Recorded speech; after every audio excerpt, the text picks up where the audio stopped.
ఒక కొత్త పుస్తకం మీరు కొన్నారు, అది ఏమైనా మాసిపోతుందేమో అనిపించింది, వెంటనే అట్టేస్తాం మనం దానికి. ఎందుకంటే మన చెమట తగులుతుంది, మచ్చలు పడతాయి, వద్దు అని అట్ట వేస్తాం.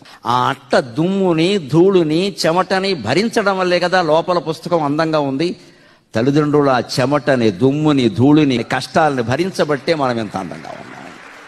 వాళ్ళు మీకోసం వ్యవసాయం చేస్తున్నారు, మీకోసం శీతోష్ణాలను భరిస్తున్నారు, మీకోసం జ్వరం వచ్చినా సరే కష్టపడుతున్నారు. నా బిడ్డ చదువుకుంటుంది, బాగుండాలి బాగుండాలి బాగుండాలి. ఇప్పుడు డబ్బులు కావాలి, మరి కష్టపడకపోతే అక్కడ రోజువారీ పళ్ళమ్ముకుని కాయలమ్ముకుని కూడా ఇక్కడ చదివిస్తున్నటువంటి తల్లిదండ్రులు ఉన్నారండి. ఎంత శ్రమ పడుతున్నారో ఆలోచించండి. అట్ట మగ్గిపోయి, మాడిపోయి, చెమట పట్టేసి, దుమ్ము ధూళి భరించబట్టే కదా ఈ పుస్తకం అందంగా ఉంది. తల్లిదండ్రులు అంత కష్టపడబట్టే కదా మనం ఇక్కడ సౌఖ్యాలతో ఉన్నాం.